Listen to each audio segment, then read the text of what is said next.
안녕하세요.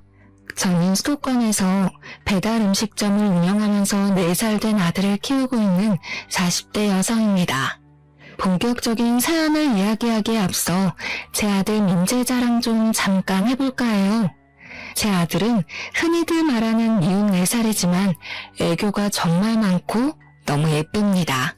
제가 일하고 오면 그 작은 고사리 손으로 제 어깨를 주물러주기도 하고 저를 꼭 안아주며 뽀뽀도 해주는데 고된 하루의 피로가 싹 가시는 기분이에요.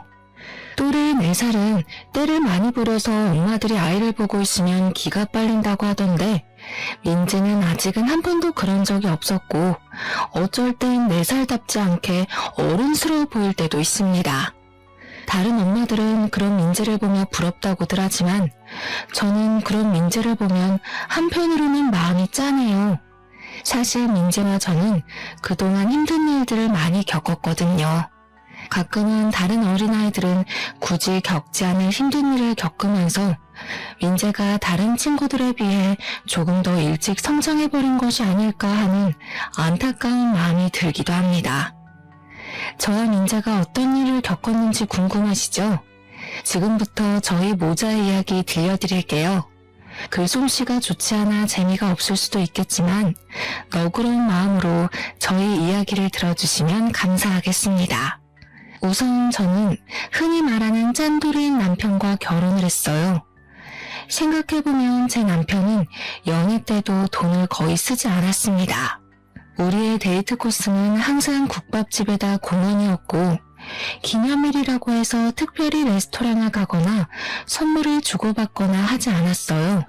그래도 큰 불만은 없었던 것이 사실 우리 집도 잘 사는 형편은 아니었고 그 당시에는 남편에게 푹 빠져서 같이 보내는 시간 자체가 참 좋았습니다.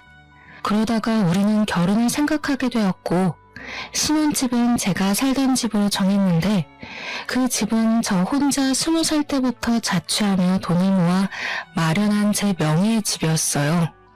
비록 변두리이고 구축의 투룸이기는 하지만 남편과 제 회사가 가까웠고 근처에 대형마트나 편의점 등의 각종 편의시설이 많아서 둘이 살기에는 만족스러웠습니다.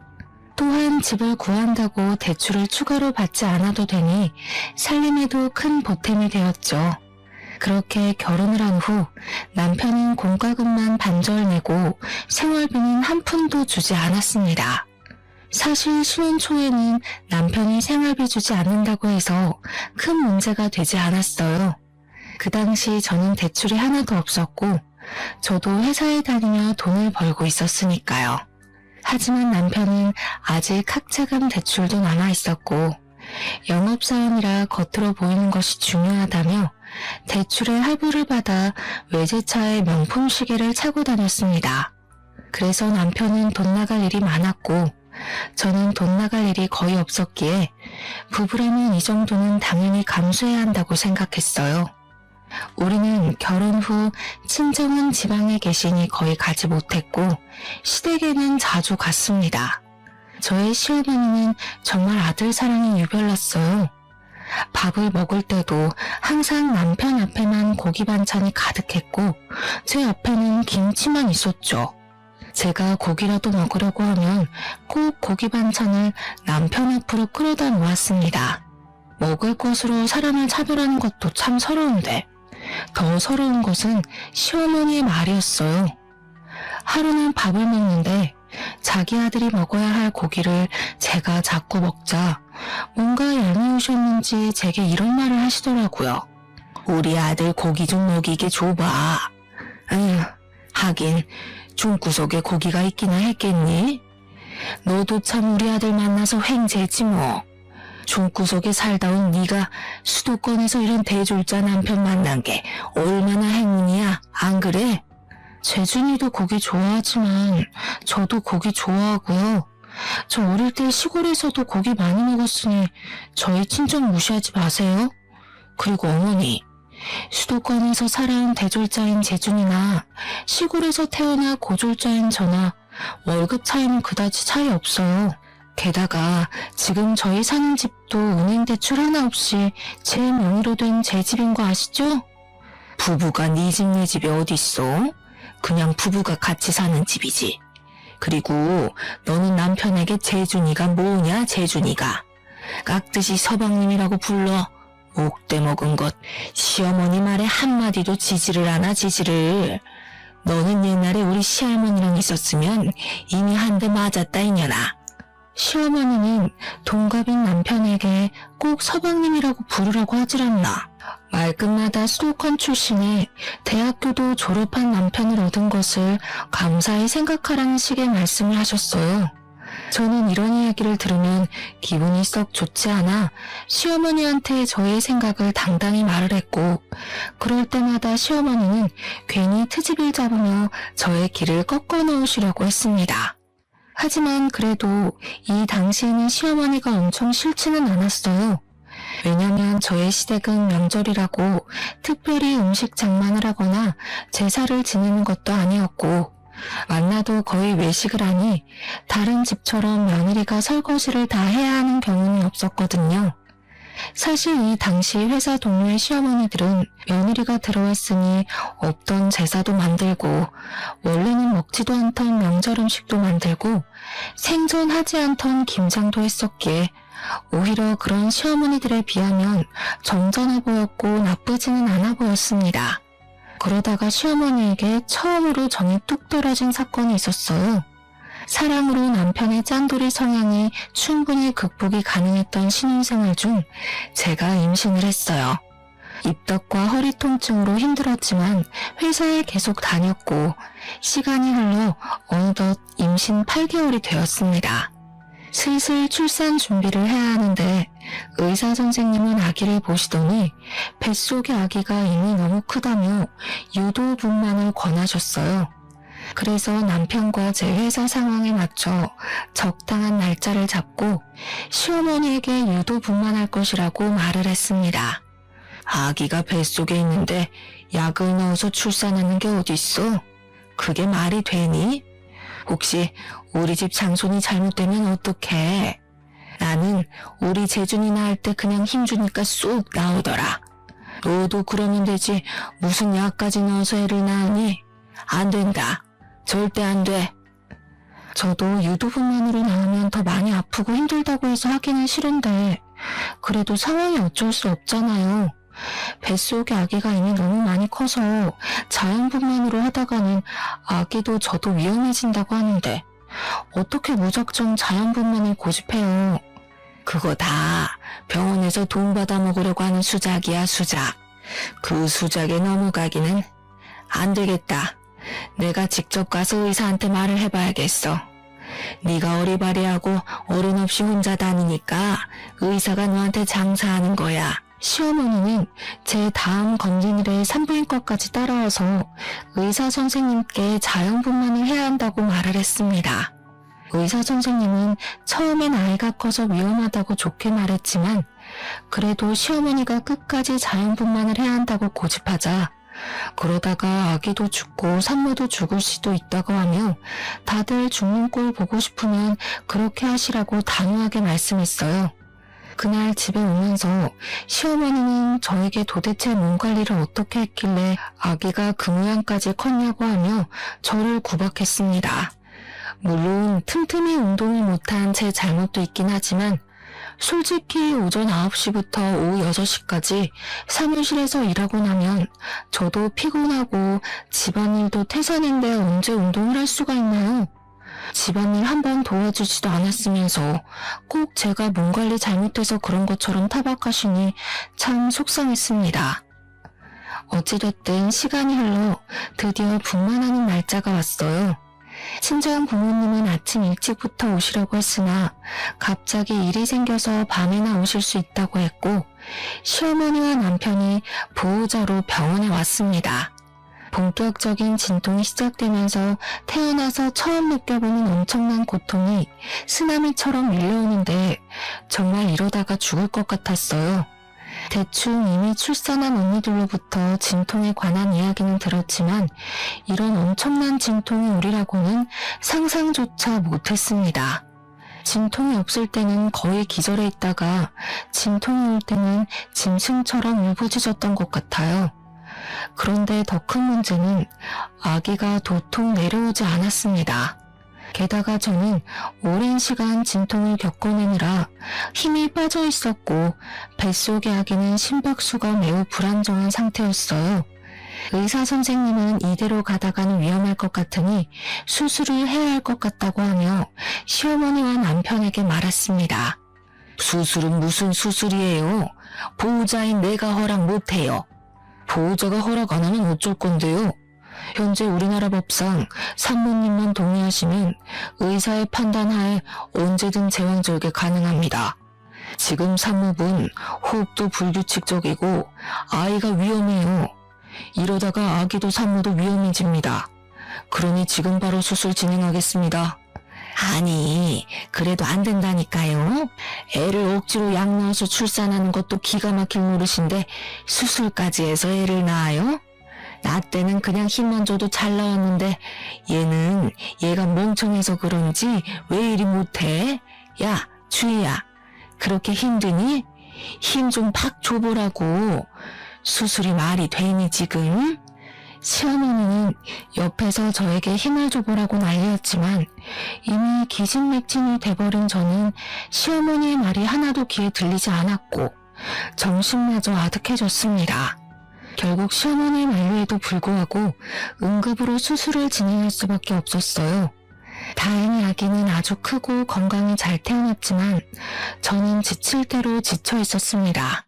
손가락 하나 까딱할 기력도 없이 멍하게 회복실에 누워있는데 친정 부모님이 오셔서 정말 수고했다고 하셨어요.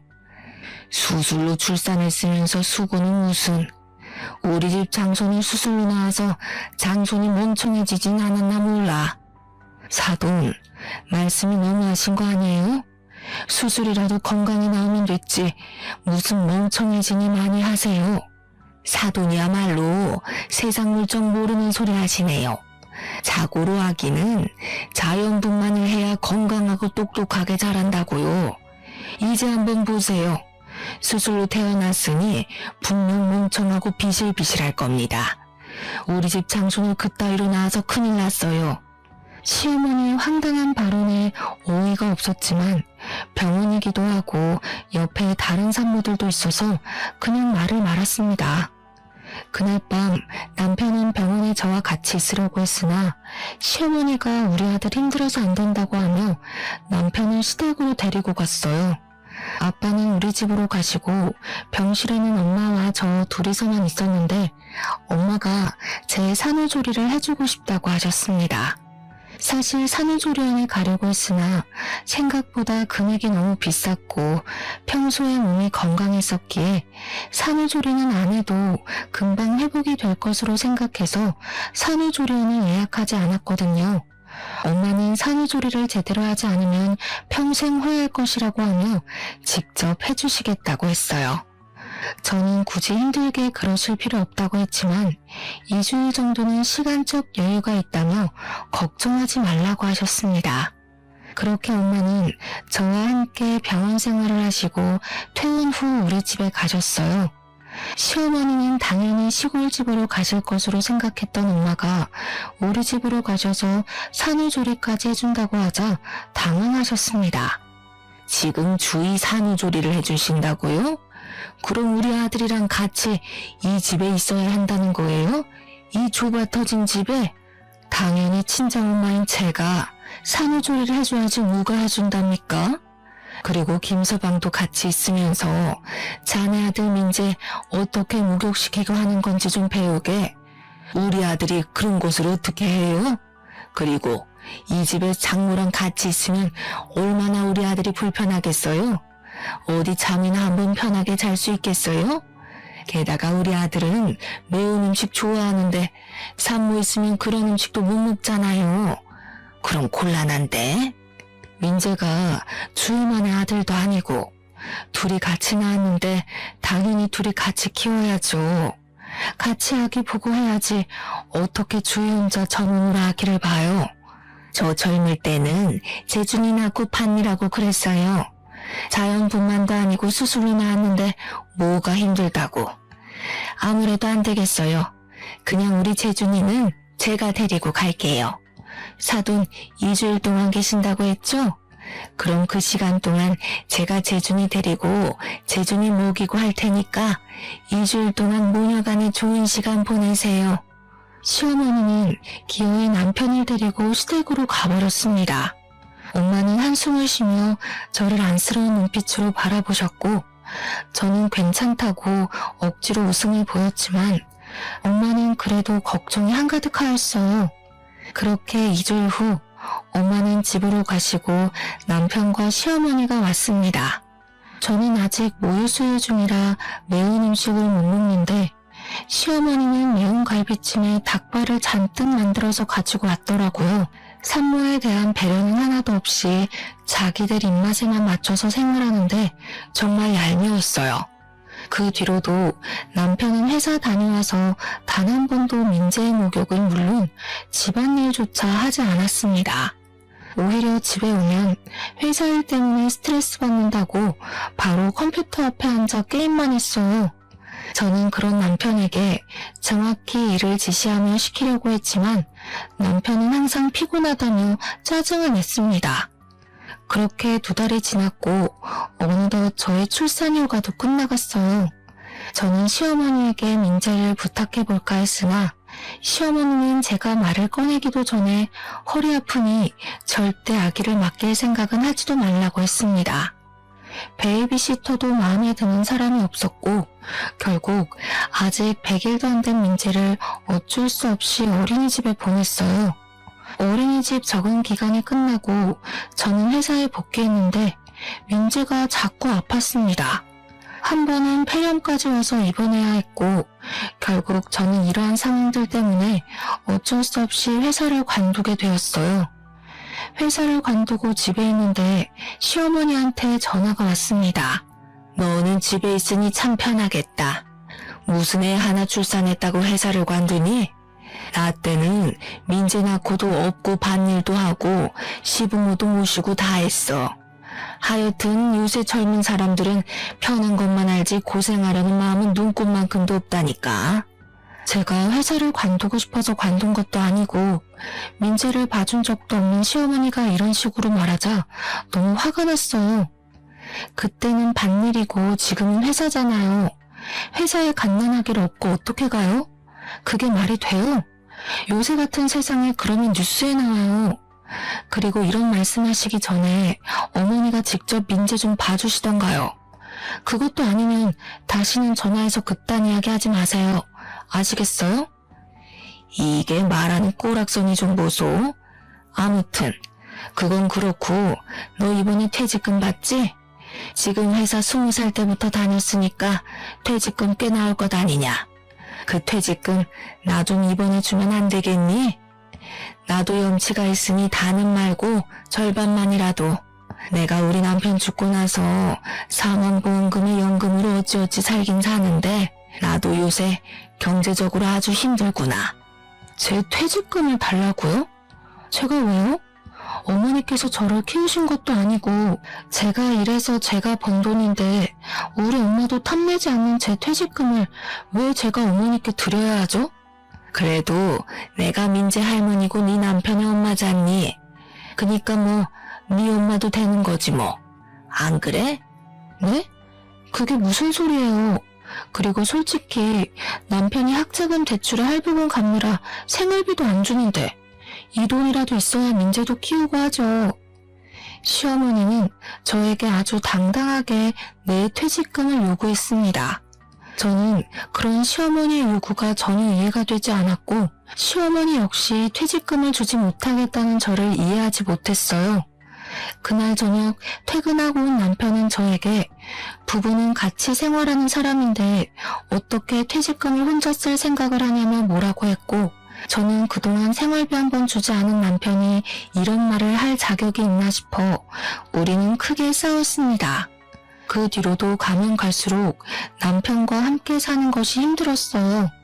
게다가 시어머니는 제가 회사를 관둔 뒤로 거의 매일 우리 집에 와서는 살림에 대해 잔소리를 해댔고 우리 집에서 좋아 보이는 것이나 이쁜 것이 있으면 말도 하지 않고 가져갔습니다. 생활비도 안 주고 육아 참여도도 없고 집에 오면 게임만 하는 남편, 그리고 집에 와서 잔소리만 하고 물건을 가져가기까지 하는 시어머니 때문에 정말 너무 힘들었어요. 그나마 옆집 언니가 가끔 답답한 마음이 하소연하면 항상 저를 진심으로 걱정하며 위로해 주었습니다. 이 언니는 남편이 이혼 전문 변호사였고 둘의 사이는 정말 좋았으나 아기가 생기지 않았고 그래서인지 민지를 친조카처럼 예뻐해 주었어요. 그렇게 2년이라는 시간이 지났습니다. 2년 동안 저는 집에서 아이를 보면 이것저것 집에서 할 수 있는 온갖 부업들을 하며 생활비를 벌었어요. 남편은 여전히 육아 집안일에는 뒷전이었고 생활비도 주지 않았습니다. 진작부터 이런 남편과 이혼하고 싶었지만 그냥 이혼하자니 이혼을 안 해주더라고요. 옆집 언니 말로는 합의 이혼으로 안 되면 이혼 소송을 해야 하는데 확실히 하려면 여러 가지 증거가 있어야 한다고 해서 이혼 소송을 위한 적당한 기회만 노리고 있었습니다. 저는 이혼할 준비를 하면서 앞으로 무엇으로 민재와 먹고 살아나갈지 고민을 했어요. 이혼하면 제가 로또가 되지 않는 이상 정기적으로 돈을 벌어야 하는데 민재가 어린이집을 다니기는 하지만 당장 열이 나거나 아프면 봐줄 사람이 없어서 일반 회사에 다니기는 힘들었습니다. 그래서 무엇을 해볼까 고민을 하다가 일단 내가 가장 잘하는 일이 무엇인지 생각했어요. 사실 저는 요리에 관심이 많았고 결혼 전 취미로 요리를 배워서 한식, 양식 조리사 자격증도 땄습니다. 이러한 특기를 바탕으로 주식 투자했던 돈과 퇴직금을 긁어모아 배달만 하는 음식점을 차렸어요. 민재가 어린이집에 가 있는 동안 근처 아파트를 직접 뛰어다니며 사람들에게 홍보했더니 생각보다 주문이 많이 들어왔습니다. 게다가 음식을 먹어본 사람들이 맛있다고 하여 재주문하는 경우도 꽤 많았어요. 중간중간에 민재가 열이 나거나 아플 때는 가게에 민재와 함께 있어야 해서 힘들기는 했지만 그래도 집에서 부업만 할 때보다 많은 돈을 벌 수 있어서 좋았습니다. 제가 이렇게 장사가 잘 될 동안 남편은 코로나의 여파로 회사 경영이 어려워져서 회사를 잘렸어요. 회사 잘리고 남편은 집에서 민재보다 컴퓨터를 더 아끼며 본격적으로 게임만 했습니다. 정말 꼴보기 싫어서 밥도 차려주지 않았지만 참 얄밉게도 엄마가 시골에서 쌀과 각종 밑반찬을 보내주셔서 남편이 밥 하나는 기가 막히게 챙겨 먹었어요. 하루는 가게를 마치고 아이를 하원시켜 집에 왔는데 집 화장실에 못 보던 반지가 하나 있었습니다. 저는 음식을 하다 보니 반지를 아예 끼고 다니지 않았어요. 남편에게 이게 뭐냐고 물으니 당연한 표정을 지으며 엄마가 아까 왔다 가서 놓고 간 반지라고 했습니다. 그런데 어르신들이 하기에는 조금 어울리지 않는 모양의 반지였어요. 극도로 당황하는 남편의 표정과 화장실에 있던 반지가 뭔가 수상쩍었습니다. 그리고 곰곰이 생각해보니 저는 머리가 단발인데 자꾸 집에서 긴 머리카락이 나왔어요. 이상함을 느낀 저는 남편 몰래 초수형 카메라를 구매해서 새벽에 남편 몰래 설치했습니다. 다음날 오전에 마트에서 장보고 가게에 가는데 시어머니가 자주 다니던 화장품 가게에서 나와 내 쪽으로 걸어오고 있었어요. 그런데 시어머니의 옷차림새가 조금 이상했습니다. 날씨가 엄청 더운 날이었는데 시어머니는 가디건을 입고 있더라고요. 저는 시어머니에게 다가가 이 날씨에 긴팔 가디건을 입고 안 더우시냐고 했더니 자기는 나이 먹어서 춥다고 했습니다.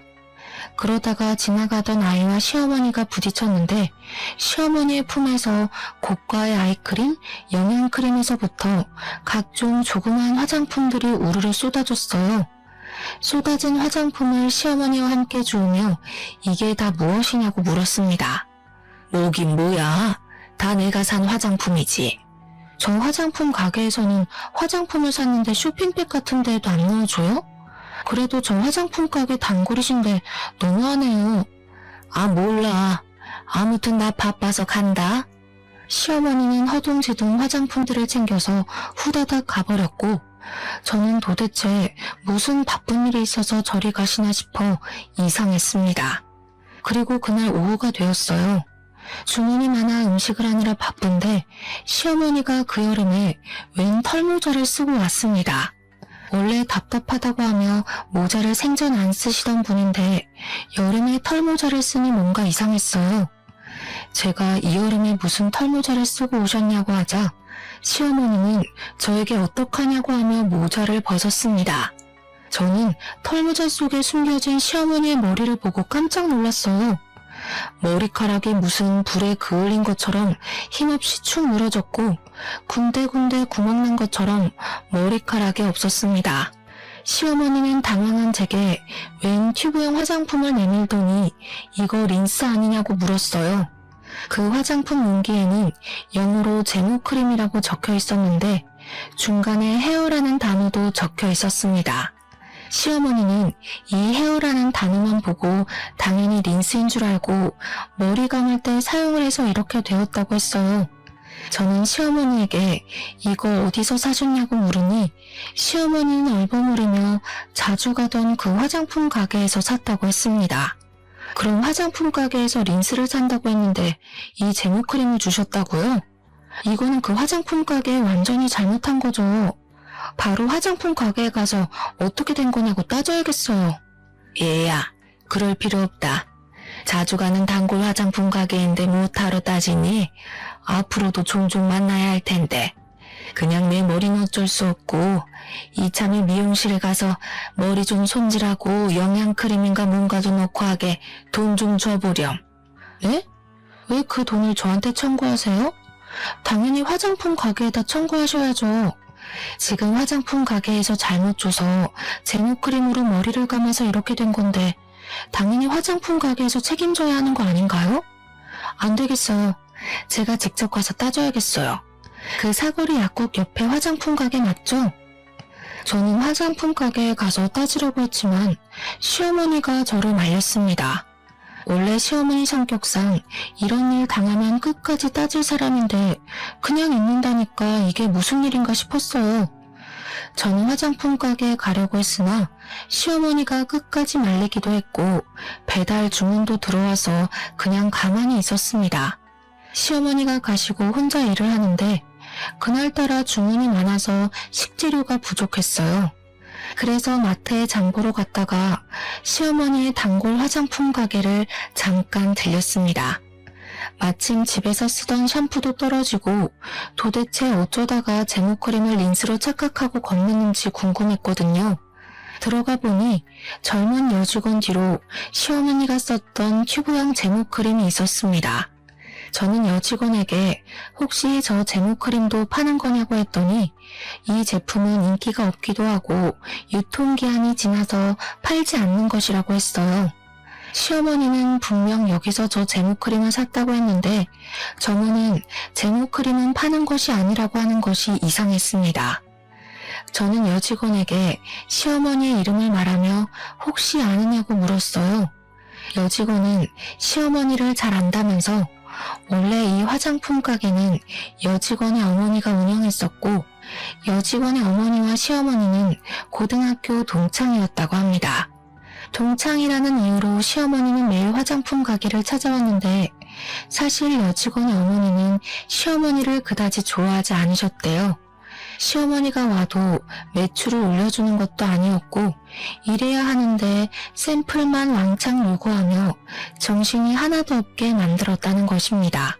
그래도 동네 장사이다 보니 시어머니가 오면 어쩔 수 없이 친절하게 응대를 해왔고 그러다가 여직원의 어머니가 몸이 안 좋아져서 이 화장품 가게는 여직원이 운영하게 되었다고 해요. 시어머니는 그 뒤로도 종종 와서 여직원에게 친한 척하며 엄마는 샘플을 항상 많이 챙겨줬다면서 샘플을 달라고 했다고 합니다. 여직원의 어머니도 말 많고 골치 아픈 사람이니 그냥 샘플 줘서 빨리 보내버리라고 하시는 통에 여직원도 아무 말 없이 그냥 커피 한 잔과 샘플을 많이 주며 시간 보내다가 가라고 했다고 해요. 저는 여직원에게 어머니가 가게 안쪽까지 들어오냐고 했더니 항상 와서 가장 안쪽의 의자에 당당히 앉는다고 했습니다. 순간 제목그림을 여직원이 판 것이 아니라 시어머니가 가져가지 않았을까 하는 생각이 들었어요. 사실 그동안 시어머니가 우리 집이나 가게에서 이런저런 자잘한 물건들을 많이 가져갔었거든요. 그래서인지 왠지 모르게 시어머니가 훔쳤을 것이라는 생각이 들었습니다. 저는 혹시나 하는 마음에 시어머니가 왔던 시간에 CCTV를 확인해 보라고 했어요. 마음 같아서는 저도 같이 확인하고 싶었지만 제 가게를 운영해야 했기에 그 말만 하고 나왔습니다. 그렇게 며칠이 지났어요. 가게 일을 마치고 집에 가는 길에 잠깐 쓰레기 버리러 나온 옆집 언니와 마주쳤습니다. 같이 엘리베이터를 타며 이런저런 이야기를 하다가 옆집 언니가 아랫집 여자와 친하냐고 물었어요. 저는 아랫집 여자 누군지도 모른다고 하니 아랫집 여자가 자꾸 오후에 우리 집에 들락날락한다고 하며 한번 알아보라고 했습니다. 옆집 언니와 헤어지고 집에 들어가려는데 갑자기 화장실에 있던 반지, 짧은 내 머리와는 다르게 긴 머리카락이 자꾸 나오던 것이 생각났어요. 저는 이전에 설치하고 입고 있었던 몰래카메라를 바로 확인하고 싶었지만 남편이 있으니 참았다가 다음날 민재를 등원시키고 가게로 출근해서 몰래카메라를 돌려봤습니다. 몰래카메라에 녹화된 내용을 보니 정말 황당했어요. 옆집 언니의 말대로 제가 가게에서 일하는 그 시간에 우리 집에 아랫집 여자가 왔더라고요. 아랫집 여자는 우리 집에 와서는 제가 자던 그 침대 위에서 남편과 충격적인 행위를 하고 있었습니다. 영상을 본 저는 이성을 잃었고 지금 당장 이혼할 생각으로 집으로 갔어요.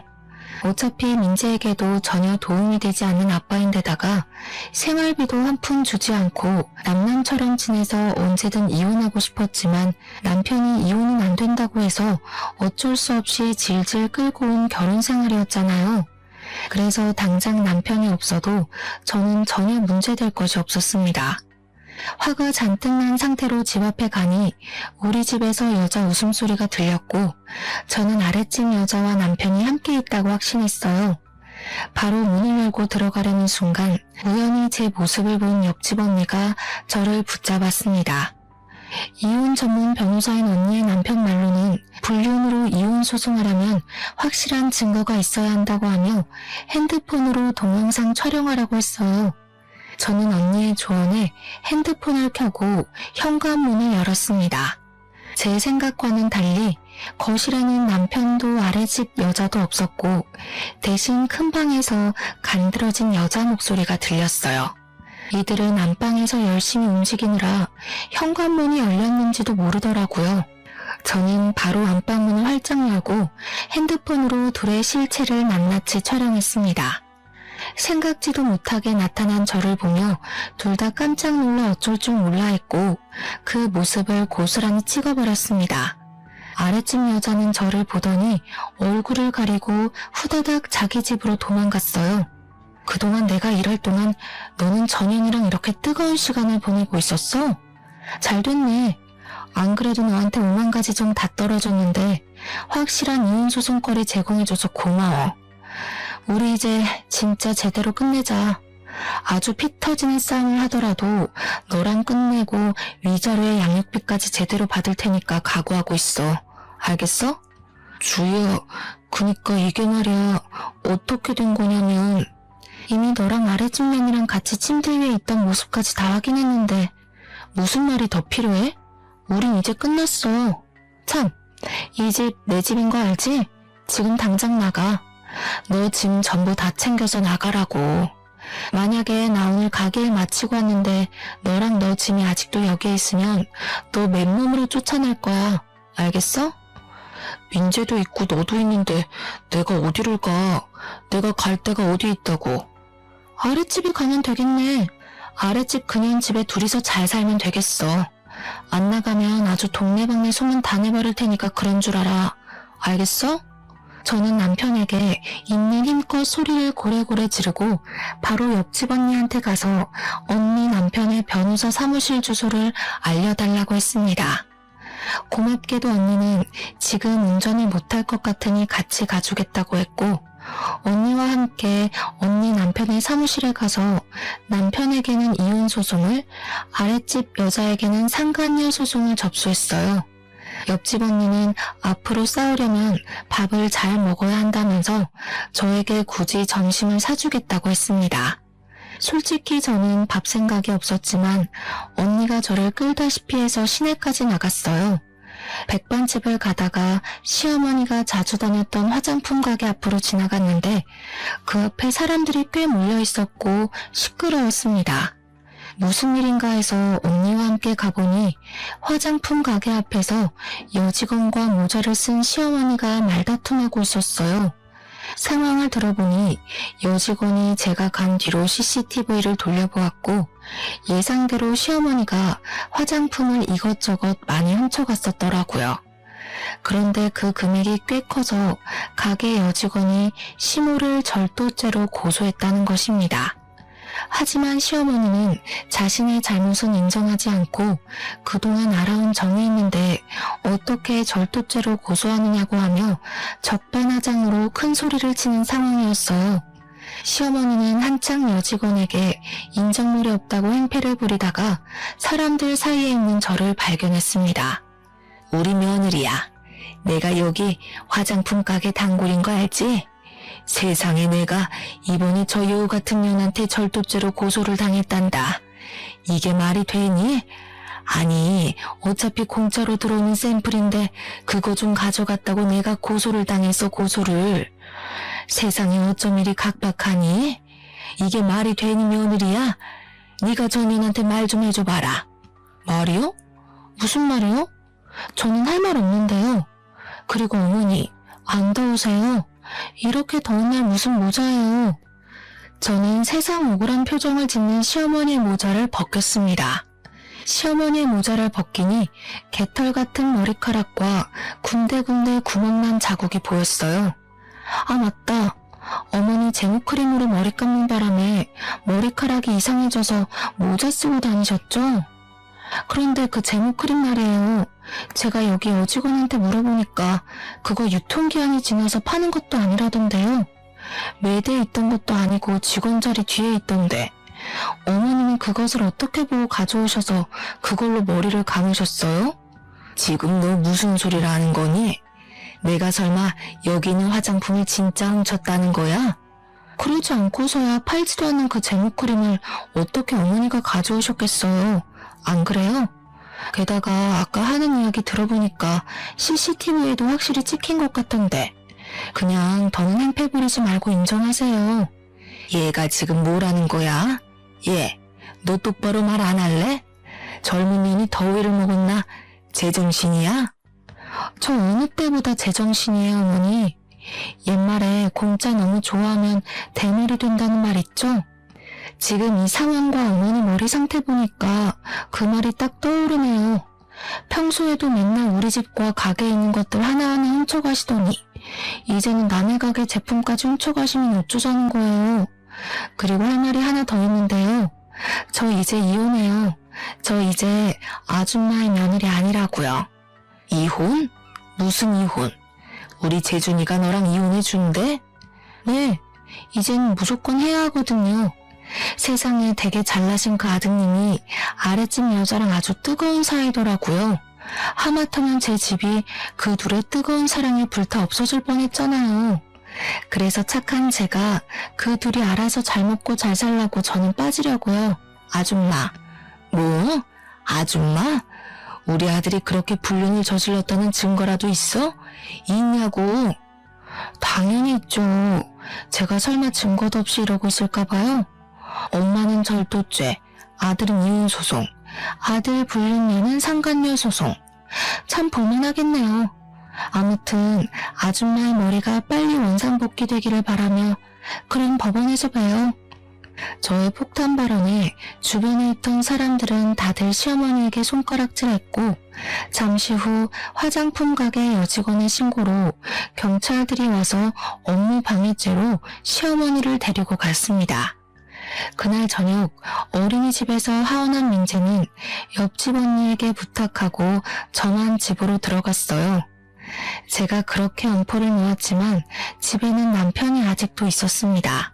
너 어떻게 우리 엄마가 경찰서에 끌려갔는데 그렇게 모른 척할 수가 있어? 아줌마라고도 하면서 내 이야기도 했다면서? 이제 우리 이혼할 건데 너희 엄마가 경찰서에 끌려가든 감옥에 가든 그게 뭔 상관이야. 그리고 너 내가 나가라고 했지. 안 나가? 나 너랑 절대 이혼 못해. 안 해. 절대 이 집에서 한 걸음도 못 나가. 남편은 저에게 절대 나가지 않겠다고 강력히 주장했습니다. 저는 그런 남편이 그동안 애지중지했던 컴퓨터 모니터를 그대로 뽑아와서 바닥에다가 내던졌어요. 야, 너 어떻게 이 모니터를 이렇게 박살낼 수가 있어? 이게 얼마짜린데? 그래봤자 그냥 컴퓨터가 컴퓨터지. 너같이 게임에만 정신 팔린 인간을 더는 내 아들의 아빠로 두고 볼 순 없어. 당장 나가. 안 나가면 나 본체도 던져버릴 거야. 본체는 그냥 아파트 베란다에서 던져버려야겠다. 저는 정말 본체를 던져버릴 기세로 베란다 문을 열었습니다. 남편은 저의 모습에 벌벌 떨며 컴퓨터가 있는 방문을 닫고 잽싸게 저를 막아서더라고요. 그러면서 지금 당장 나가겠다고 하며 본체를 챙겼습니다. 남편의 그런 모습을 보니 어이가 없기도 하고 기가 막히더라고요. 게임에 정신 팔린 놈. 너는 사람보다 본체가 더 소중하냐? 너 같은 놈이 어떻게 우리 민지 아빠가 되었는지. 그거 들고 당장 꺼져. 너 짐들이랑 이혼 서류는 너네 엄마 집에 다 보내줄 테니까 이혼 서류 작성해서 법원 앞에서 보자. 다시는 내 앞에 나타나지 마. 한 번만 더 나타나면 나 너 머리털 한 올 한 올 다 뽑아버릴 거야. 알겠어? 그리고 우리 민지 앞에도 얼쩡대지 마. 민지 앞에 나타나는 순간 나 너 얼굴 프린트해서 이 아파트 단지 내에 다 붙여놓을 거야. 남편은 나의 엄포에 기다시피 해서 나갔고 저는 바로 남편의 모든 짐을 박스에 대충 구겨 넣어 시댁으로 보내버렸습니다. 그리고 저는 밤새 남편의 모든 흔적을 다 치워버렸어요. 그 뒤로 저는 옆집 언니 부부의 도움을 받아 무사히 이혼소송, 상간녀 소송을 진행할 수 있었습니다. 시간이 흐른 지금 시어머니는 기나긴 재판 끝에 징역 6개월형이 선고되었어요. 남편은 이혼소송 끝에 위자료와 양육비를 지급하라는 판결을 받았고 당연히 제 집에서 쫓겨났습니다. 시댁에 들어가서 살려고 했으나 시어머니도 재판을 받으면서 경제적으로 많이 어려워져 집을 팔아버렸더라고요. 그래서 남편은 자신이 끌고 다니던 자동차와 시계, 컴퓨터까지 다 팔고 고시원에 들어가서 어찌어찌 살고 있습니다. 그리고 남편과 불륜을 저질렀던 아랫집 여자는 당연히 자신의 남편에게 이혼당하고 이 동네 얼굴뿐 아니라 살던 호수의 직장까지 소문이 쫙 퍼져서 밤에 도망치듯 어디론가 떠나버렸다고 해요. 그리고 저는 여전히 장사가 잘 되고 시에서 식품위생업소로 선정되어 아주 바쁘게 생활하고 있습니다. 가끔 정말 바쁜 날에는 옆집 언니네 부부가 우리 민재를 돌봐주기도 하고 있어요. 민재 역시 어린이집에서 친구들과 아주 원만하게 지내며 아빠 없는 생활에 적응하고 있습니다. 가끔 아빠와 함께 다니는 친구들을 보며 부러운 듯한 표정으로 빤히 쳐다봐서 안쓰럽기도 하고 또래 아이들은 겪지 않을 일들을 겪으면서 너무 빨리 성숙해져 버린 것 같아 안타깝기도 해요. 지금까지는 민재가 힘들게 살았을지 몰라도 앞으로는 민재가 활짝 웃으며 여느 아이들처럼 해맑게 자랐으면 좋겠습니다. 햇살 좋고 날도 좋은 가정의 달 5월이 되었어요. 남들은 어린이날이다 어버이날이다 해서 다들 연휴에 놀러가고 가족끼리 추억을 쌓을 계획에 들떠있지만 저는 오늘도 민재와 저의 행복한 미래를 위해 열심히 일하고 있습니다. 남들처럼 재밌는 추억을 쌓지 못하고 저녁만 되면 너무 피곤하고 지치기는 하지만 저의 삶에 후회는 없어요. 앞으로도 저는 지금처럼 민재의 엄마로서 있는 힘껏 최선을 다해 살아나가겠습니다. 바쁜 시간을 내어 저의 이야기를 들어주신 청취자 여러분은 그 어느 해보다 행복한 5월이 되시기를 바라며 오늘 저의 사연은 이만 끝내려 합니다. 들어주셔서 감사합니다.